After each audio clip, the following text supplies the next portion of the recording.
Hi everyone, and welcome back to my channel. So I have another book list video for you today, but what I want to talk about in this particular video is giving you 3 books that are going to help you to increase your confidence.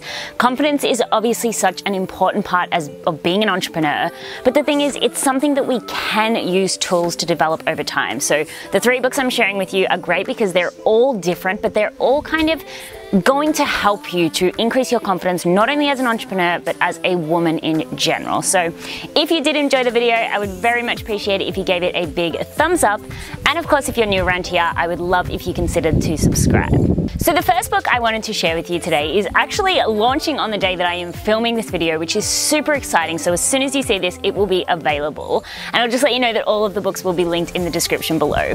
But the first book is actually called Let's Kink Anxiety's Butt, and it is by my sister-in-law, Sam from A Happy Mind. I'm sure you've heard me talk about her before. She's absolutely incredible. Her story is insanely inspiring, and she's written a book all about anxiety.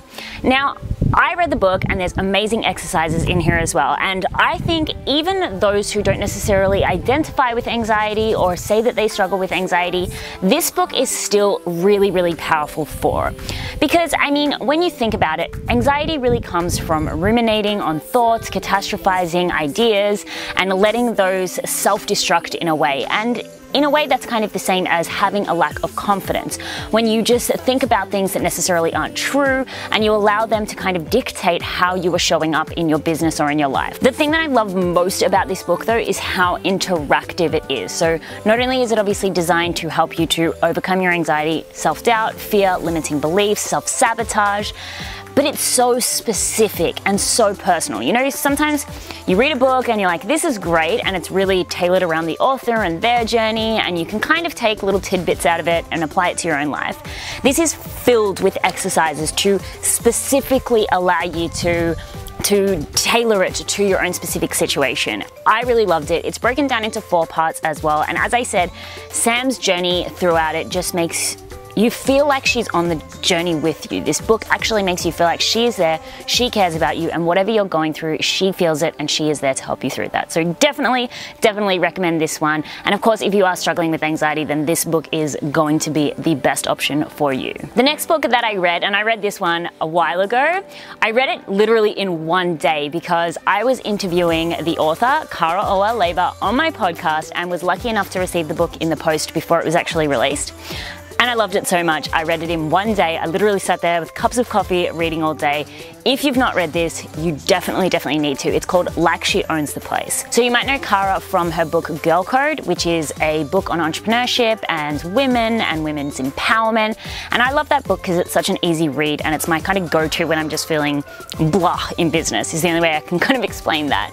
But Like She Owns the Place is a book all about confidence. And it's not specifically for entrepreneurs, it's for all women. But I found it so incredibly powerful on the confidence side of things. Now, I think this book's different to, say, for example, Sam's book, because it's more on the self-expression side of things. It really allows you to tap into the maybe more eccentric side of yourself or the more creative side of yourself and figure out how to just be fully confident in putting that out into the world. She also goes through specific examples in her life of how she got to where she is, which is obviously super inspiring for anyone who's an author or an entrepreneur. But Like She Owns the Place, again, is if you're struggling to just be you. You know, I talk about this all the time. Being yourself, being unapologetically yourself, and making money online from that. If that's the particular area that you're struggling in, then Like She Owns the Place is going to be for you. Now, the last little bit that I want to say on this book is that if you are struggling with self-confidence in your image, especially with aging, maybe your weight, maybe the way that you look, the way that you dress, this is going to be a book for you because it also really helps with the aesthetic sides of confidence. She talks all about aging, you know, weight management and all of that, not from what you should do, but how you should accept yourself. So I loved it for that particular reason. I obviously am getting older and it just made me feel really good about myself. That's the only way I can explain it. And then the final book that I did read was called The Courage to Be Creative by Doreen Virtue. Now, just a little bit of a disclaimer. This book is super spiritual, but even more on the religious side of things. So Doreen, she refers to God and even Jesus and the angels quite a few times in this book. If that's not your cup of tea, that's fine. You can obviously always just substitute these words for the universe, source energy, your higher self. It doesn't matter, but if you can really skip over that, this book is so unique in that it really is speaking directly to the creative. Now, if you're like, I'm a business person, I'm not a creative, that's BS, because you're out there, you're creating content, you're creating relationships, you're creating a business, you are a creative, and this book really helps you to overcome the perfectionism, overcome the self-sabotage, the negative self-talk, the self-destruction that comes with creativity. Obviously, we can be very harsh on ourselves.